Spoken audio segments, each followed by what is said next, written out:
Hiroshima, Nagasaki.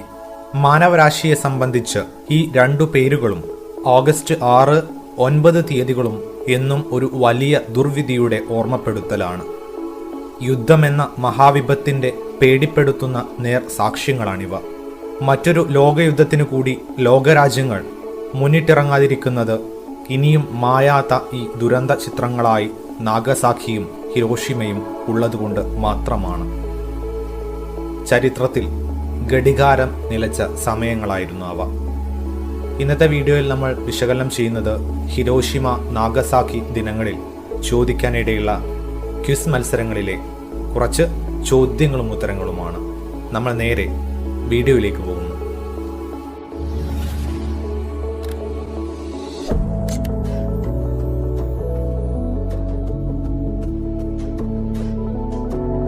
നോക്കുക, ആദ്യത്തെ ചോദ്യം, ഹിരോഷിമ, നാഗസാക്കി എന്നീ പട്ടണങ്ങൾ ഏതു രാജ്യത്താണ് സ്ഥിതി ചെയ്യുന്നത്?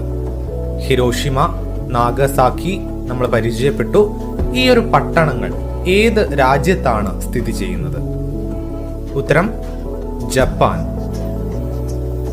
ഹിരോഷിമയിൽ വർഷിച്ച അണുബോംബിന്റെ പേരെന്ത്?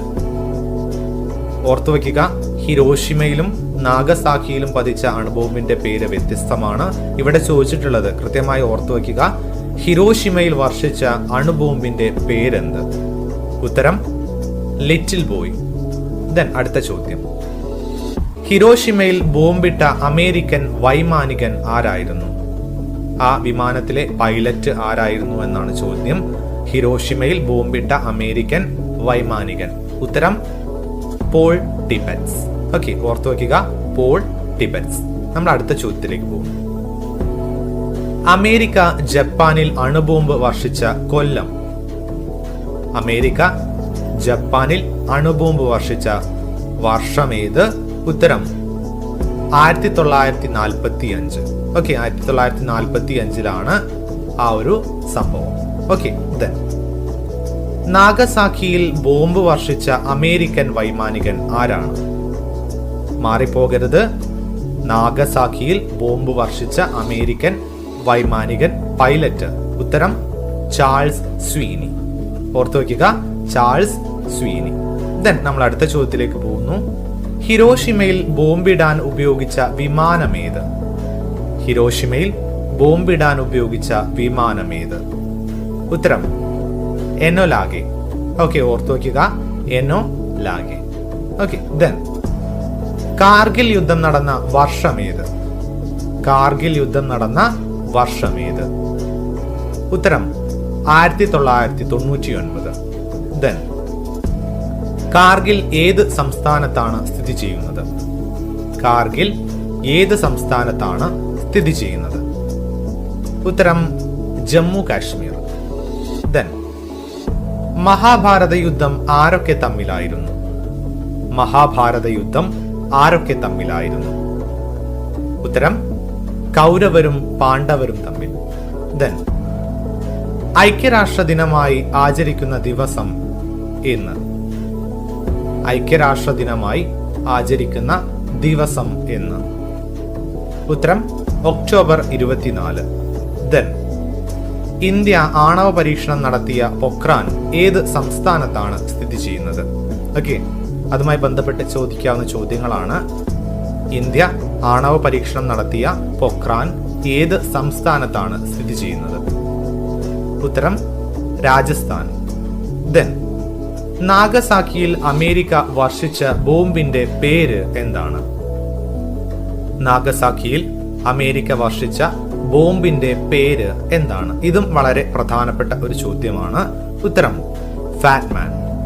ഓക്കെ, നാഗസാക്കിയിൽ അമേരിക്ക വർഷിച്ച ബോംബിന്റെ പേര് ഫാറ്റ്മാൻ. ഓർത്തു വയ്ക്കുക. കടലാസ് കൊണ്ടുണ്ടാക്കിയ ഈ പക്ഷിയുടെ പേര് എന്താണ്? കടലാസ് കൊണ്ടുണ്ടാക്കിയ ഈ ഒരു പക്ഷിയുടെ പേര് നിങ്ങൾക്ക് അറിയാവുന്ന പേര് തന്നെയാണ്. വളരെ പ്രധാനപ്പെട്ട ഒരു ചോദ്യം കൂടിയാണ് ഇത്. ഉത്തരം സഡാക്കോ കുക്ക്. ഓക്കെ, യുദ്ധം ഭീകരത മാത്രമേ സൃഷ്ടിക്കുന്നുള്ളൂ. ഈ ഒരു ചിത്രം നമ്മുടെ മനസ്സിൽ നിന്ന് മായാത്ത ഒരു ചിത്രമാണ്.